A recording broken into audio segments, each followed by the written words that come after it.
for listening and subscribing to DIY for Business. It's Russ and Greg with you. Greg, how's it going? I'm feeling good, Russ. How are you doing? I'm doing all right. I just my wife said, "Do you want to go to lunch today to this really good Mexican restaurant?" So Oh, my mind is on that. what and can I Um, ask? What did you have? well, I haven't gone yet. This Oh, you is haven't gone yet. yeah. Okay. So you're You're gonna hear if you hear growling in the background, that's not our guest, and we'll introduce you in a second. But that's not our guest. That's my stomach getting ready for the massive burrito that I'm about to eat. okay. Mexican Well, food burrito. restaurants. Yeah, Yeah, can't miss. exactly. I feel like we should have a little game on the show of every time we mention burrito or barbecue, like some sort of or pickleball, like, Or pickleball. some sort of bell rings. Does that mean somebody has to drink? Like, is it a Yeah, drinking game? exactly. Exactly. We'll make our guests take a shot every time we do that.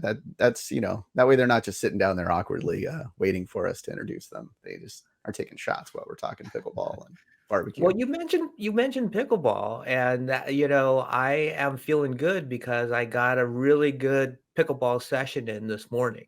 Nice. And Nice. as part of this year is about really committing to the sport and kind of Hmm. taking it more seriously. We do the pickleball podcast, Third Shot, right? Everybody out there is into pickleball. Please listen to Third Shot podcast. And, for the past year or so that we've been doing the show, it's been more of a hobby, right? It's a passion. We talk about different aspects of the game and stuff like that. But 2024, as you know, I really want to commit myself to improve my technique, my stamina, just just to be the best Yeah. player I can be, to play some tournaments with Bridgie and just looking forward to it. So this morning had a fantastic session. I'm really working on certain aspects of my game that kind of level me up. And, that's the goal this year is like, Nice. how do I become a better pickleball player? How do I level up, become more competitive and win some more tournaments? Nice. Nice. And the thing is, like, we were chatting about, hey, when is this show gonna run? Like, I'm Oh, I'm, yeah. I'm Yeah. letting people behind the curtain now. We don't know. We're recording the shows, and then they get queued up, and then we schedule them out.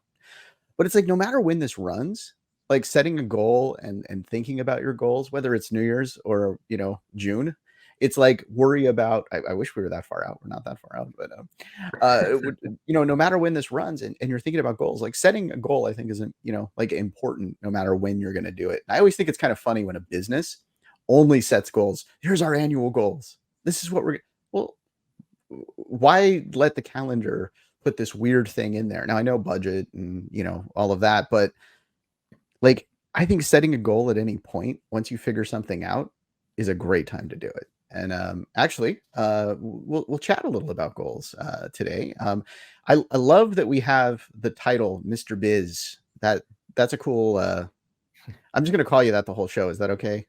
If I call you Mr. Biz the entire show, Ken? I action the trademark. Okay. Well, then I There you guess go. that's okay.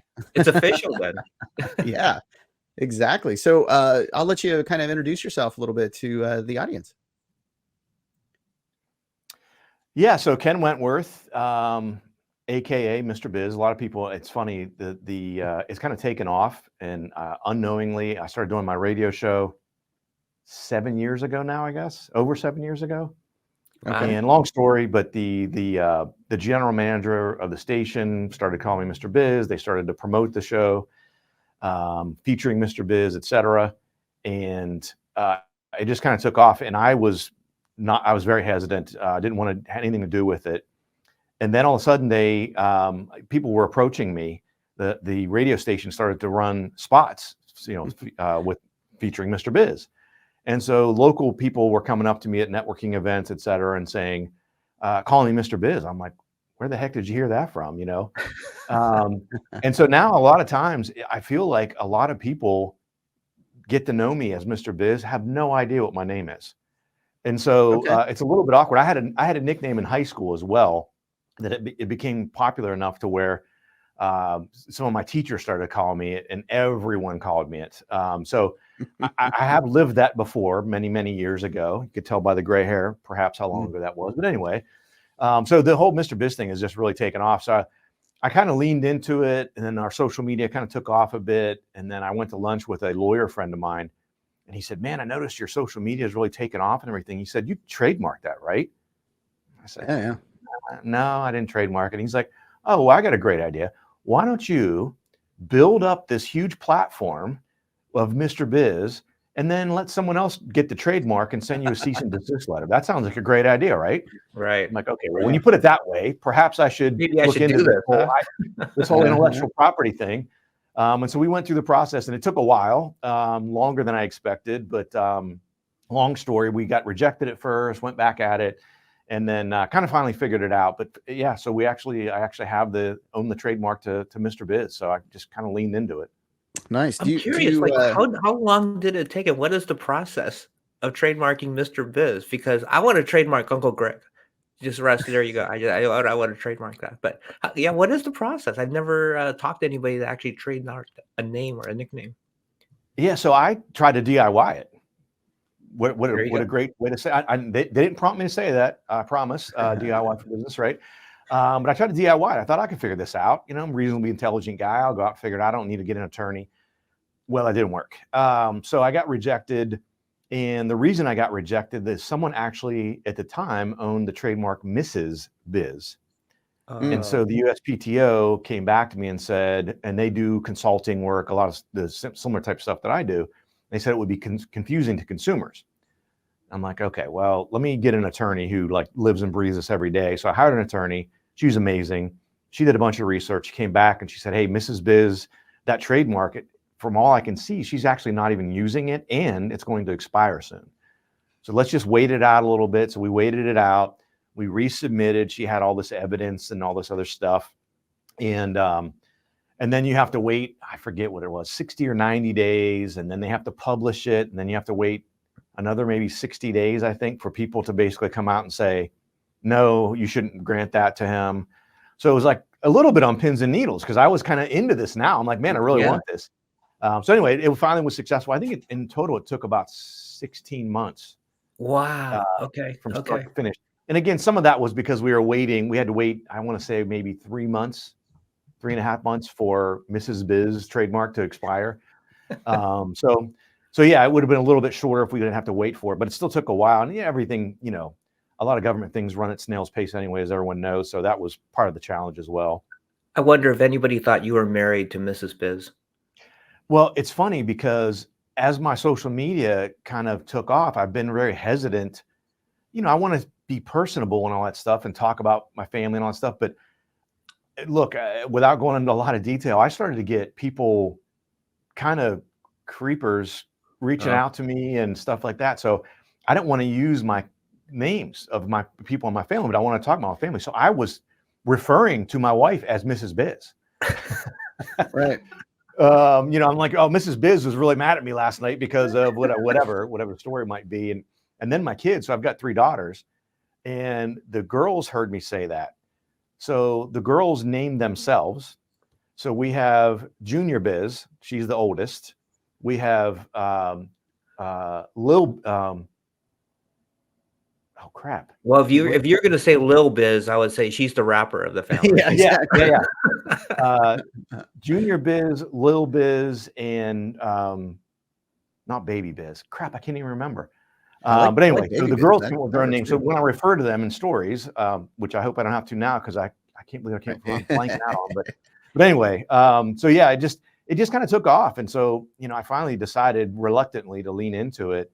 And you know, it's funny when I go and do speaking engagements and things like that. It's no one calls me Ken. Everyone calls me Mr. Biz, and people always not always, but almost always comment on it, like, "Oh man, that's pretty catchy" and everything. I've had a few people that online, of course, you know, the keyboard bullies or tough guys that, you know, I'll post an opinion video about something in economics or business or something like that. And they'll comment back and say, "Oh, you think some guy named Mr. Biz would know what the heck he's talking about? Clearly you don't know what you're talking about. You shouldn't use that name." And, you know, so the normal stuff. And I just, you know, kind of brush it aside and move along. But yeah, so it just kind of took off. So took me a while, but I finally leaned into it. Nice. Nice. Yeah, I like the name. Does it come with a cape? You don't get a cape? You Like, know, that's it's super funny you biz, say I that, guess. Russ, because Yeah. as I did so back in 2019, I committed to do 20 live videos a month for 5 straight months, to do 100 videos, right? And so I'm doing all these videos, and the Mr. Biz thing had already happened at that point. And so I'm doing some of these. So I'm doing videos, I'm doing 20 a month. I'm doing them, almost every day. And so I'm doing them, I'm using my cell phone. They weren't like formal videos. They were, 3, 4, 5 minute long videos. And so some of the time I'm like out on my deck at my house in a t-shirt. And I got people commenting, they're like, Mr. Biz wears t-shirts. And so I said, gosh dang it, I should have been like Mr. Jim Shorts, like, Right. Right. Okay, so the video thing that intrigues me. I think video is like super powerful. You know, um, uh, Greg and I, we basically like helped. I don't know. I don't know how many videos we put on YouTube for local companies, maybe 1,000 ish. Yeah. Like, and you see the power in that. You see that that's got a lot behind it. There's also like, just looking at the screen right here, you got the background, you got the logo, you've got, all the kind of switching and stuff that needs to be done. It can make it sound kind of complicated. However, when Greg and I first started this, it was just, 3 headshots next to each other, and we just went the easy route. uh, I feel like video is powerful, but it's also kind of like can be a barrier for some people. With those videos, you said you were just doing cell phones outside. So is that what you advise local companies to, like, or companies like just to do it instead of like worry about all the rest? Just get started. And actually, that's one of the things I talk about in my book is start with yes. Stop giving yourself reasons why, like, oh, my hair doesn't look right today. I'm not wearing the right clothes. I'm going Right. to sound silly. I'm going to whatever. I'm not good on camera. I'm going to stammer. I stutter too much. I say and too much, whatever it might be. Mm-hmm. Get started. I mean, Gary Vee, if you guys are familiar, he talks about, he's like, man, the first couple hundred videos I did I think he did Wine Library was the thing he was doing. He's like, the first couple hundred I did were just terrible. The first radio show I ever did, I got home that night and I listened to it. I went into my home office and I listened to it. I came out to the living room with my wife and I said, if I don't get better at this, Yeah. I have to erase this episode off of everything that ever gets posted to, because I don't want to torture anyone that would happen to stumble upon it and listen to this. They'd probably rather listen to someone scratch their nails down a chalkboard. Because I thought it was, the first segment was pretty rough, and I thought the second segment was a little better, and the third, I'm like, I kind of hit my stride. It was all terrible. Different levels of terribleness, but it was all terrible. But the more you do it, the more comfortable you get with it. And I think a lot of things. I got a lot of feedback with people. They enjoy authenticity. So Yeah. I didn't, those 100 videos I did, I didn't edit any of them, none of them. I did them live. Nice. And a real quick example of one I did. I was out on my deck, I think, or on my patio, and it was a little bit windy. So I had gotten my lav mic and plugged it in the bottom of my cell phone, and to avoid all the wind noise, trying to be a little bit professional about it, right? I get about a minute into the video, and the wind was enough that it swung. I never plugged it in to the phone. So the bottom of the cord swings, and I was wearing shorts, and it swung and hit my leg. And I'm like, was there a bug or whatever? And I'm like, oh, and just during the video while I was live, I said, oh, let me show you something here, guys. Here I was trying to be professional. You probably didn't hear a word I said for the first minute. I brought my lav mic. You can see, and I actually have one on now, right? And I said, I forgot to plug it in the bottom of the phone. So let me plug this in so maybe you can actually hear what the heck I'm saying since it's so windy. And people were commenting, oh my gosh, that's great. No one else would post that video. They would delete it. They'd go back, re-record it.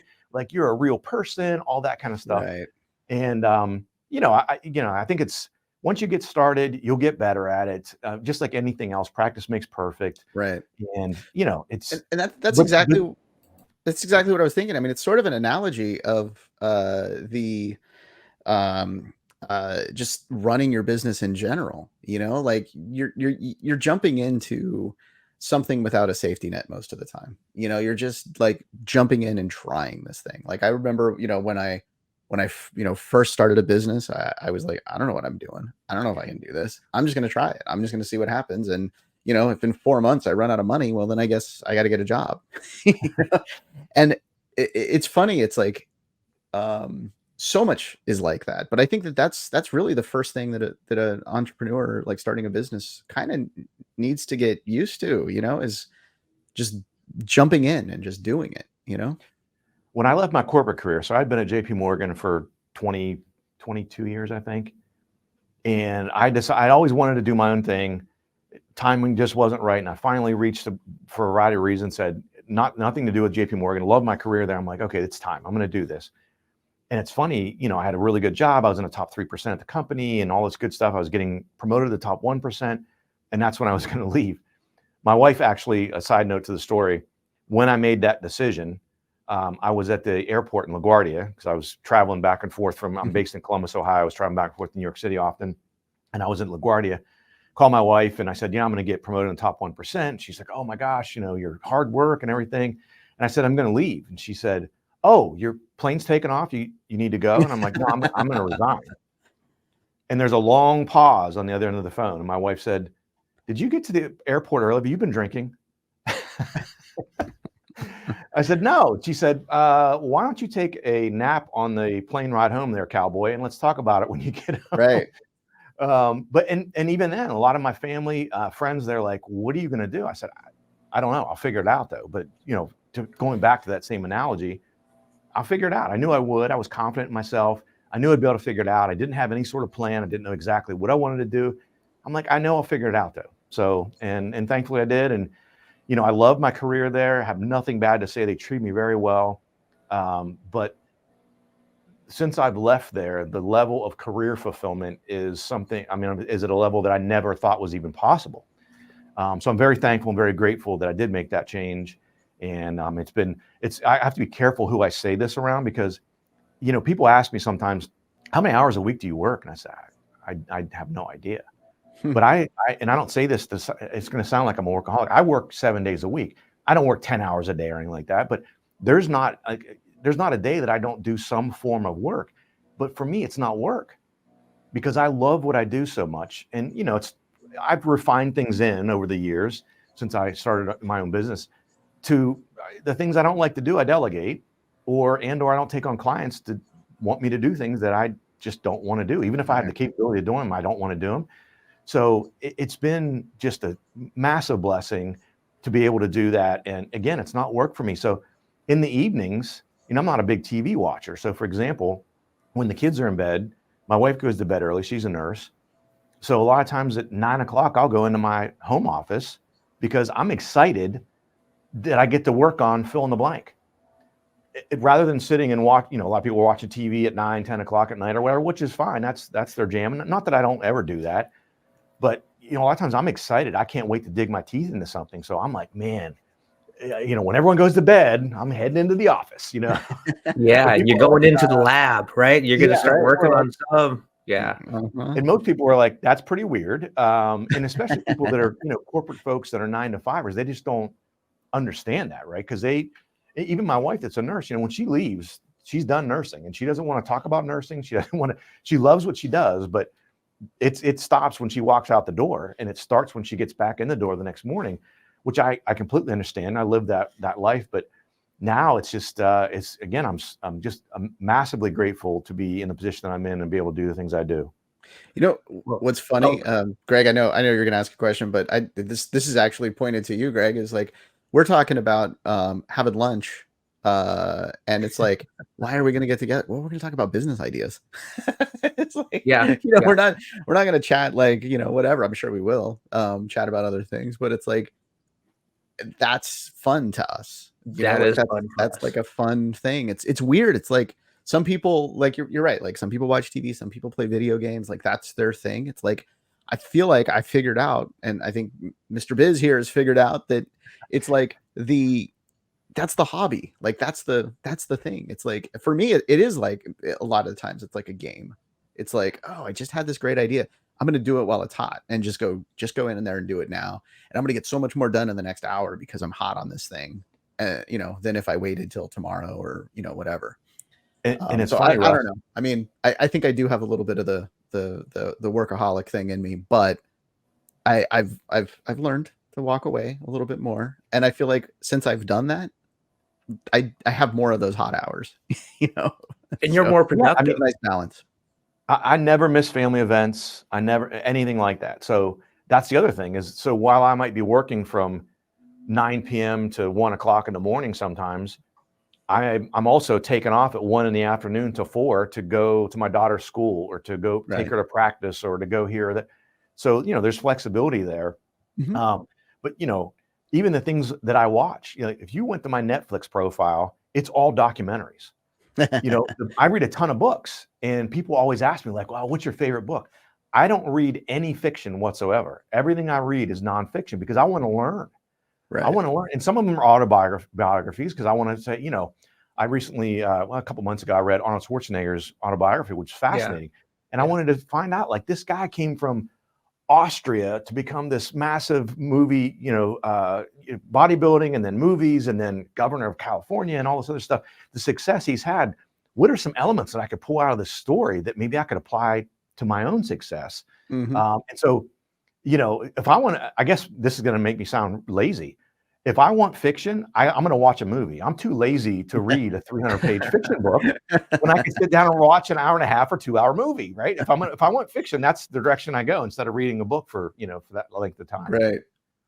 Well, you're an avid book reader, but you're also an avid book writer.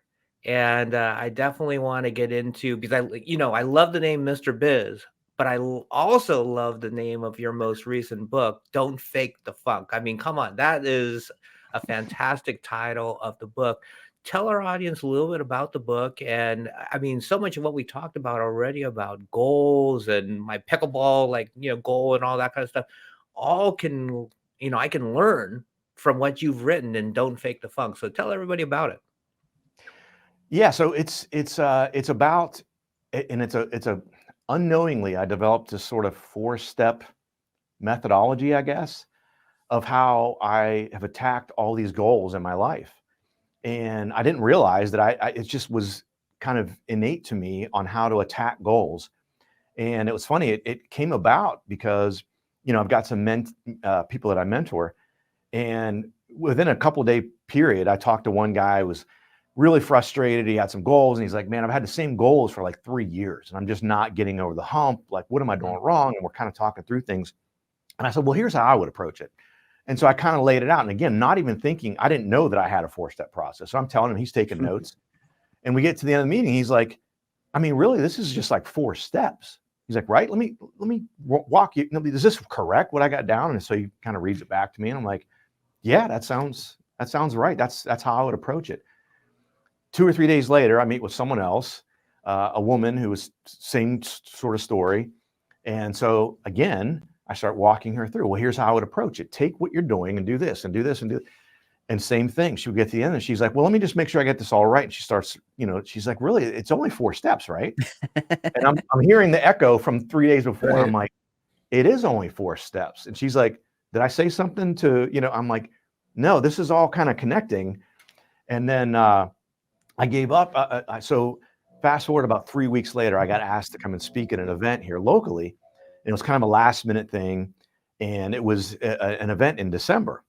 And he wanted me to come and talk about some business topics. And I said, no one wants to hear about business crap. It was a holiday party, right? I said, how about this? I've never spoken about this publicly, but I've got this sort of formula that I've figured out that I have, that I didn't know I have, on achieving goals. I said, I've never talked about it before, but I think it would be kind of interesting. I could make it interesting. And so I go speak to this group. I get a standing ovation, blah, blah, blah, right? People are coming up to me afterwards and like, please tell me you have a book written about this so I can buy the book. And I'm like, I don't. I just figured this out about 3 weeks ago. So I'm like, okay, I got to write this book. But it's, I've applied it to career goals, relationship goals. I used to compete at a high level in powerlifting. All these different things. I had goals, when I was doing other athletic things, playing basketball, when I did duathlons for a while. I've applied this sort of, again, I didn't realize it was only 4 steps, but I applied it, and it's served me very well. I mean, and now every time I have a challenging issue or a goal I apply it. As a matter of fact, I used it to write the book. So Nice. I had gone out and done some interviews, and I committed to a publication date for this book. And I was speaking at a very large event, and I wanted to have it published the week before I was going to speak at the event, because I was going to take a bunch of books with me, et cetera. And I was speaking about the topic that's in the book. And so, long story short, I procrastinated like it was my job. And I had to write, I had 30 days to write the book. So I wrote the book from start to publication in 30 days. Wow. Using this methodology. Now, I had some 20-hour days in there for sure. I still kept all my clients. I didn't miss out on family stuff. But that was a lot of times when I was doing the 9 p.m. to 2 a.m., catching up on stuff, or getting up at 4 a.m. and working until 7, and I got to get a shower and head off to clients or whatever it might be. But it just goes to show me, and I actually put it in the book. I'm like, this is how funny it is. You guys might procrastinate. I know a lot of people do. I procrastinate. I'm not immune to that, right? But when I finally got off my rear end and said, what the heck are you doing? You're procrastinating about achieving big goals, and you're not even using your own methodology to write the book. But then I applied it, and in 30 days, I wrote a 200+ page book, ended up being a bestseller, all that good stuff. So it just goes to show you what is achievable. And, it doesn't have to be some elite or immaculate, big, giant, grandiose plan. I mean, they're pretty practical steps that you can follow. So. Well, let's get into it. Let's I mean, obviously we want people to go buy the book too, but without taking away too much, what are the 4 steps? So you gotta have a cool acronym, right? No one's gonna remember anything that's not an acronym, right? So it's SMAC. The 4 steps are SMAC, SMAC. Okay. And the S is start with yes. And it's really, and again, these things are really simple, but you have to apply them, and they're kind of in order of in which to apply them. But start with yes. So many people have a goal and they don't know where to start, right? Because they set this giant goal, and then I think it's human nature that you start to think like, oh my gosh, I could never make, I don't know, $1 million in a year. Like, how would I even do that? And you start to think of reasons why it's not possible. Instead of saying, okay, I need to make $1 million. How do I do that? Okay, $1 million is $83,333 a month. How can I make that much money in a month? Holy crap, that's a lot. How much is that a week? How much? You start to break it down. You start to figure out. But the point is, you start with yes, not $1 million. Gosh, I make 150,000 now. How the heck do I get from 150 to $1 million? Man, I probably have to work 60 hours, 80 hours, 100 hours a week. I don't want to do that. And you just shut it down. You never even go for this big goal, as opposed to like at least starting to break it down and figure out how you can do it. Start with yes.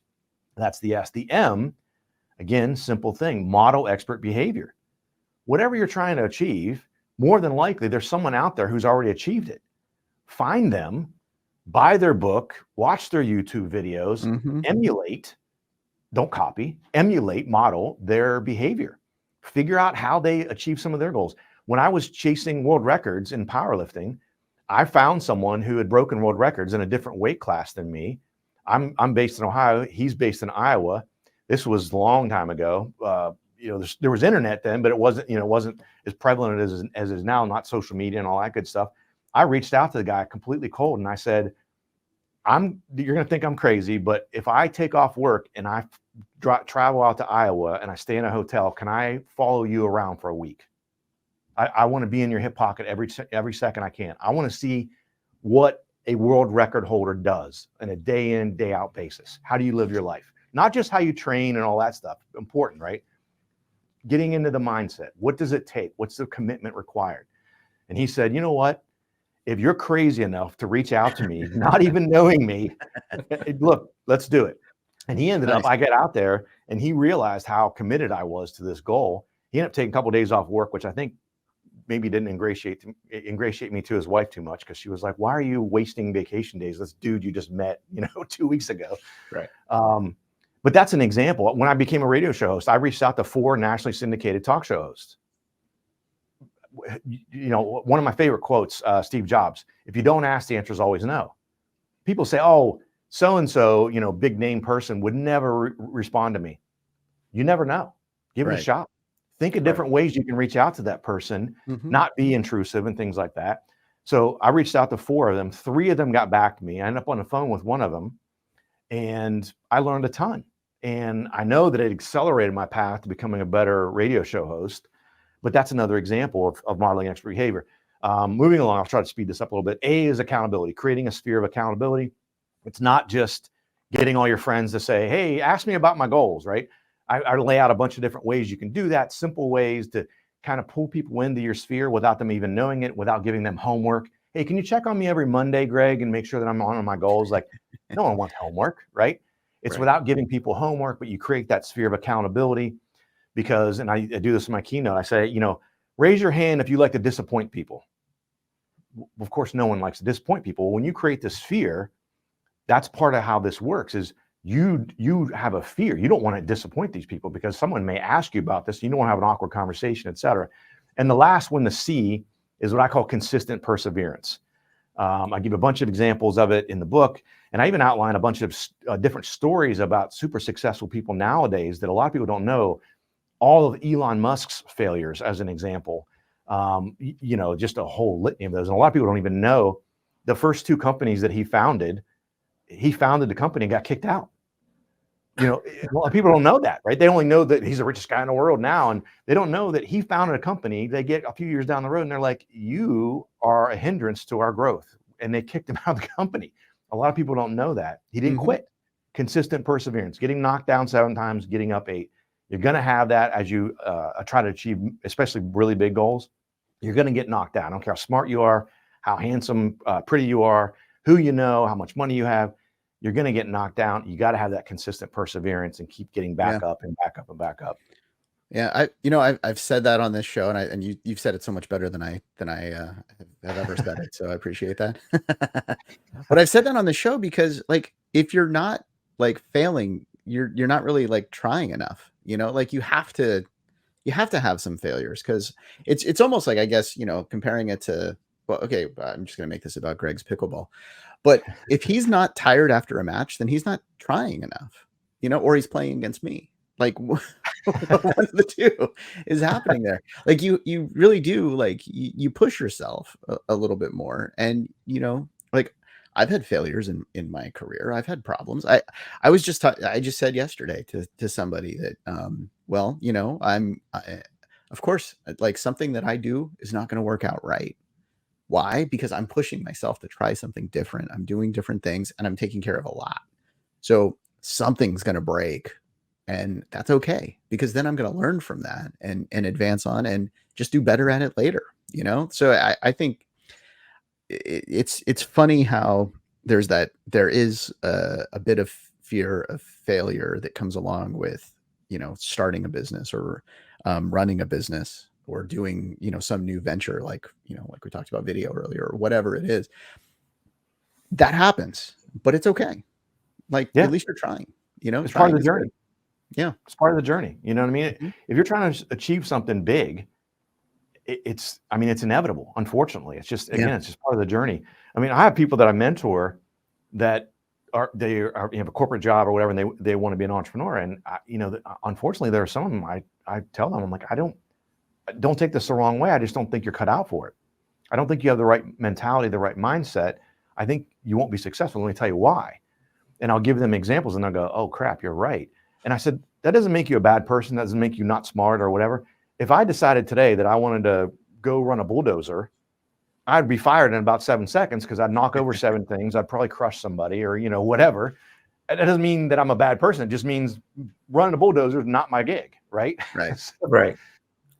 I got a question for you. And it's kind of the reality, right? Everything we're talking about here is like set a goal, right? You got the steps, achieve the goal. Let's just take the millionaire thing, right? You got to make $80,000, all that kind of stuff. And then somebody says, I'm committed, I'm going to be a millionaire, but they don't have a good plan, right? They said, I'm going to quit my job because I'm only making $20 an hour. I'm never going to be a millionaire making $20 an hour. And I'm going to try to do this. And then they fail at that. Now, we applaud them for trying, right? We applaud them for making a change and going after the goal. But at some point, we need to step back and think about, okay, what are the steps to achieve that goal? And can I do it? And how do I get there? And, there's a lot of there's a lot of levels to reaching the goal. And we're not necessarily saying everybody quit your jobs, your $20 an hour jobs, because you can become a millionaire tomorrow.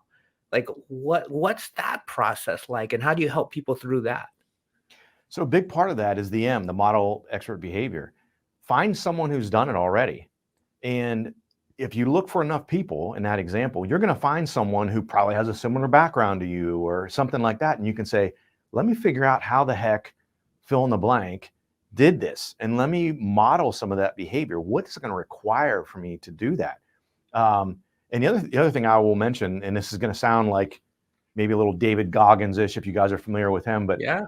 one of the things, I don't say try, and I've told my kids this: do or do not. This is a Yoda quote. I'm not even a big Star Wars guy, but do or do not. There is no try.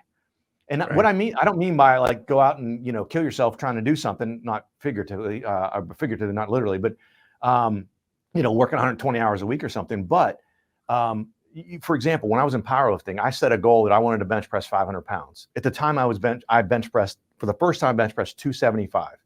And I said, I want to bench 500 pounds.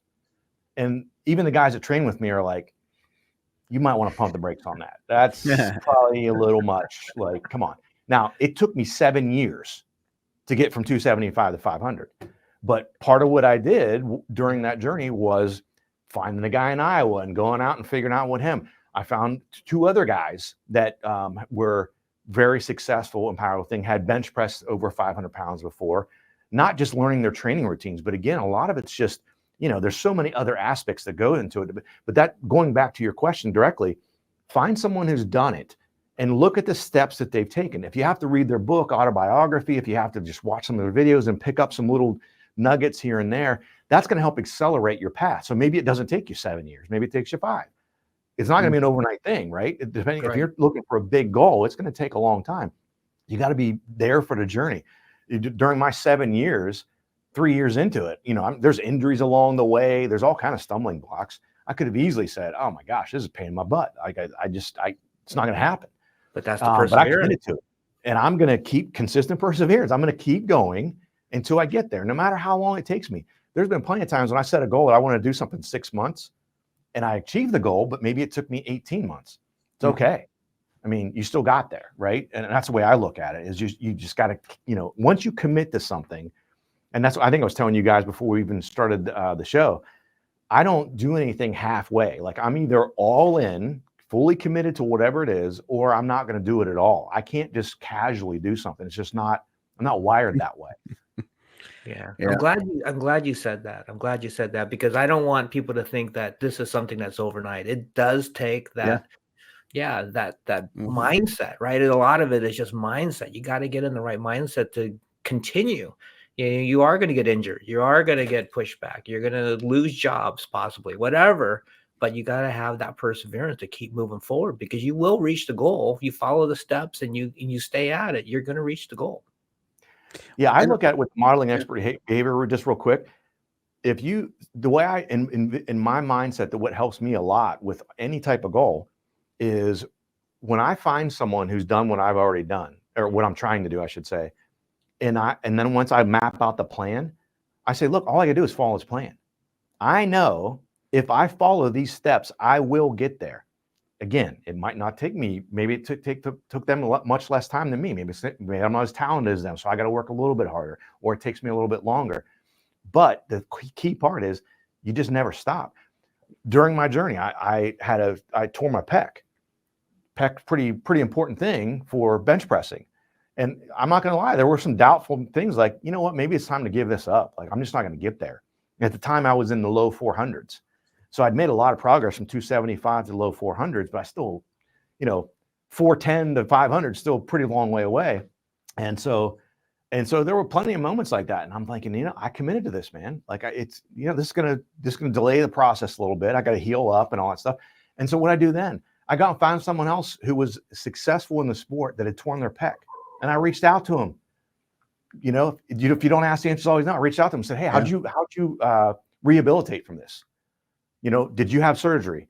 If you had surgery, how did you rehabilitate after that? If you didn't have surgery, would you, all that sort of thing. I found someone who had surgery and successfully came back, and I found someone who didn't have surgery, and trying to figure, but again, modeling expert behavior at every step of the way. When you hit those inevitable bumps in the road, figure it out. Who else has hit that road bump? If you can find someone and pick their brain a little bit, learn from them. And again, you can accelerate. Maybe you get around that road bump in 3 months instead of 6 or 9. Right. And, a couple of things. So I used to work in radio as well. I was, did some on-air stuff. I did the marketing side of things. Actually, all three of us have been there. But I did for radio, a lot of the ideas that I learned there, and a lot of the, like whatever I learned there, I applied in my business later, but then also like, I would change it to adapt it to what I was doing. But like, I kept contact with those people, and, they became my mentors through the years, the marketing folks that I had met, whether the same radio station or different. And like, going with them and just chatting about ideas and all of that was like so helpful to me and so beneficial to like, model like my marketing based on what they were talking about and whatever their interest was. So it doesn't even have to be in the same industry. It can be in a different industry that you're talking to somebody and, learn and even apply some of their advice, or, they'll have some sort of input on it, right? Like with your book, like, hey, somebody came up, oh, this is 4 steps, like you're just chatting, just a conversation. Like that's a win. So I almost want to say like, it's great that we're promoting to go ask for advice, but it's also, I would say, like, if you're out there and you're listening to this, like also give advice to people, help people, and kind of give back, because there's a lot of people that are starting a small business out there, or, running a medium-sized business, whatever. They're midway through and they're out of ideas, or they're out of, the wind is knocked out of them because the, economy or whatever. Help them, like give them advice, give them ideas, and, do whatever you can do to make a difference. So we're running short on time here. But what we haven't done is told people how to reach out to you. And actually, I guess people are probably going to contact you and ask for some advice. So how do they do so to get a hold of you? Yeah, the easiest way, I'm all over social media, so you can find me on social media, but you can also just go out to mrbiz.com, and all the stuff's there, whether it's the radio show or all the different other things I do in business, or the books, or, whatever. You can find everything there. But yeah, by all means, anyone who's listening, watching, whatever, if there's any way that I can help, because that's at the end of the phone conversation with the national radio show host, I asked him for 15 minutes, and literally we were 13 minutes in, and I had a bunch more questions, but I said, look, I only asked you for 15 minutes. I want to be respectful of your time. He said, I got plenty of time. Let's keep talking. So I talked to him for almost an hour. At the end, I said, can I ask you one more question? It'll be a quick answer. Why did you agree to help me? You don't know me from Adam. I asked for 15 minutes. We've been on the phone for almost an hour. He said, because someone helped me when I was starting out. Nice. To your point exactly. There you go. Yeah, that's awesome. I think it is just moving it forward, right? And there's so many different ways, because you just don't know where the next idea is coming from, or the next piece of motivation is coming from, and just having a conversation could spur something, right? So that's amazing. I appreciate that guy that did it for you, and that you're doing it for others now. Yeah, absolutely. Exactly. So thank you so much for joining us today, and thank you in advance for all the help that you're going to give the listeners. Yeah. Yeah, look, I'm honored to be on the show. I appreciate you guys having me. I had a great time. Thank you. Thanks, Mr. Biz. So much. Yeah. And thank you for listening, subscribing, and reviewing DIY for Business. The subjects that we cover on this podcast are selected with the goal of helping your business grow, and all of the information provided is opinion-based. So you might want to consult a professional to discuss your exact business situation. Greg and I want your company to succeed, and we are happy to take your questions. We would also love to hear your suggestions for future episodes. If there's an area of your business where you want some solid business advice or help, let us know. we might be able to build an entire episode around it and get your questions answered. You can reach out to us by visiting us on our website at DIYforbusinesspodcast.com. The link is in the podcast description, of course. We are doing all of these episodes also over on YouTube, so make sure you listen, subscribe, hit the little bell thing so you know what's going on over there. Whenever we post a new video, that's something new for us, so I got to remind you to go do that. But also on whatever platform you're listening on, make sure you do the review, because that always helps us also. We thank you again for listening and subscribing to DIY for Business, where you are not alone.